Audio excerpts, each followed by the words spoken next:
Նախագահ Սերժ Սարգսյանը ցանկանում է, որպեսզի երկրում լիազորությունների վերաբաշխում լինի եւ Հայաստանը չդառնա թագավորական երկիր։ Այս մասին Ազատության հետ զրույցում նշեց Հանրային խորհրդի նախագահ Վազգեն Մանուկյանն, ով անցած շաբաթվա վերջին նախագահ Սերժ Սարգսյանի հետ քննարկել է նաեւ սահմանադրական բարեփոխումների հարցը։ Նշենք, որ այդ բարեփոխումների հայեցակարգի նախագծով առաջարկվում է երկրի կառավարման կիսանախագահական մոդելից անցում կատարել խորհրդարանական համակարգի, համաձայն որի երկրի նախագահին ընտրելու է խորհրդարանը 7 տարի ժամկետով։ Վարչապետը նույնպես պատասխանատու է լինելու միայն ազգային ժողովի նախագահին։ Սակայն Վազգեն Մանուկյանը նշում է, թեև որպես ԱԺՄ նախագահ ինքը մշտապես կողմնակից է եղել երկրի կառավարման խորհրդարանական մոդելին, բայց այս պահին այդ մոդելին անցում կատարելը եւ երկրի նախագահի ընտրությունը խորհրդարանին հանձնելը կարող է ունքը դզելու տեղը աչքն էլ հանել։ Հայաստանում սովորաբար ազգային ժողովի ընտրությունները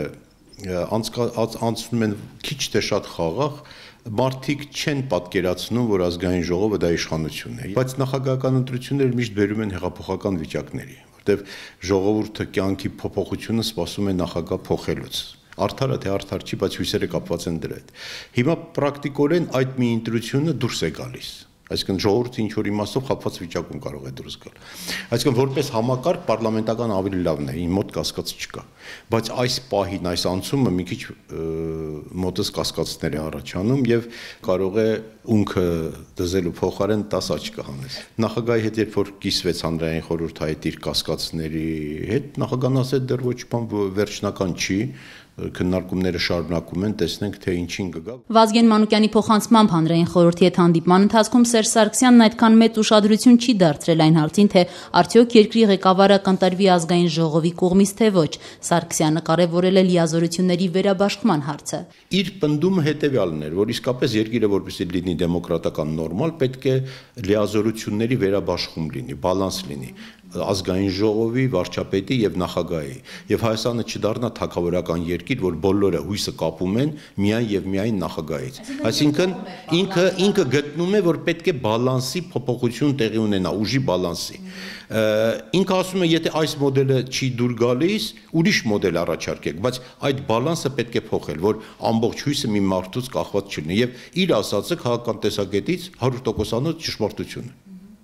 Ուղղակի մենք կարծում ենք այս բալանսի այսպիսի կտրուկ փոփոխությունը կարող է ճիշտ չի։ Ի պատասխան մեր հարցի, թե արդյոք համաձայն չէ ընդդիմադիրների այն պնդումների հետ, որ սահմանադրական բարեփոխումների անվան տակ իշխանությունն իրականում լուծում է իր վերարտադրման խնդիրը, Վազգեն Մանուկյանն ասաց, թե աշխարհում ցանկացած իշխանություն ուզում է վերարտադրվել։ Այդ իսկ պատճառով այդ ուղղությամբ մտածելն իմաստ չունի, այժմ պետք է հասկանալ, որքանով են այդ բարեփոխումները երկրին օգուտ բերելու։ Միևնույն ժամանակ հանրային խորհրդի նախագահը նկատում է, իրականում երբ ընտրություններն անցնում են ոչ մաքուր, երբ ընտրողներին կաշառում են, այդ դեպքում երկրի կառավարման համակարգը կդառնա թագավորական, նախագահական թե խորհրդարանական, միևնույն է։ Հաշվի առնելով հենց այս հանգամանքը հանրային խորհրդի նախագահին հարցրեցինք, թե արդյոք համաձայն չէ ընդդիմադիրների այն պնդումների հետ, որ սահմանադրական բարեփոխումները պետք է իրականացվեն նոր իշխանությունների օրոք, որոնք իսկապես ընտրվել են ժողովրդի կողմից։ Վազգեն Մանուկյանը հակադարձեց, այսօր ազատ ընտրությունների մասին խոսողները 1996-ին ակտիվորեն զբաղված էին հենց ընտրակեղծիքներով։ 96 թվին ունենայինք այդ ընդդիմության 90%-ը 96 թվին կատաղի զբաղված էր կեղծիքներով, չէ՞։ Հե ունենայինք այդ 96 թվին այդ իշխանությունը ընտրովի։ Ու հետո նորմալ այդ ճանապարհով գնայինք։ Հասկանում եք, ես համաձայն չեմ, որ այդ մարդիկ, որոնք որ ի սկզբանե կեղծել են ընտրությունները, որոնք որ հեղինակներն են ընտրությունների կեղծիքների, հիմա իրանք խոսան ընտրությունների մաքրության մասին։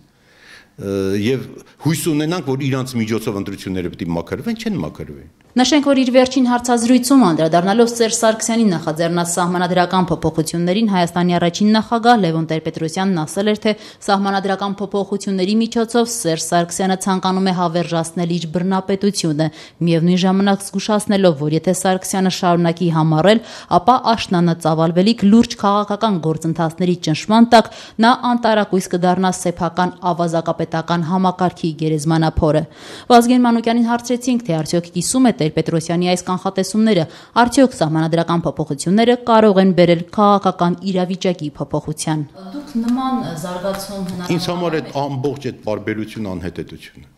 Կներեք, բայց չեմ ուզում իմ այս քննադատեմ Լևոն Տեր-Պետրոսյանին։ Նկատի ունեմ դուք սա հնարավոր համարում եք, որ այս սահմանադրական բարեփոխումները իսկապես դառնան այսպես հեղափոխական փոփոխություններ։ Ոչ իհարկե։ Սահմանադրական փոփոխությունները գրագետ մարդկանց 1%-ն է հասկանում ինչի մասին է խոսքը։ Սովորական ժողովուրդը ինչին պիտի սահմանադրության համար։ Սովորական ժողովուրդը աշխատանք չունենալով գնում է արտասահմանա գնում, հազար խնդրեմ ունի, պիտի նստի տեսական վեճի համար հեղափոխություն անի, հա։ Թե սահմանադրությունը այսպեսին լինի, թե այնպեսին լինի։ Հայաստանում դժգոհություն կա բավականին, դժգոհությունը կարող է կուտակվի, բայց այդ դժգոհության սլաքը եւ ուղղվածությունը դա սահմանադրության փոփոխությունն է։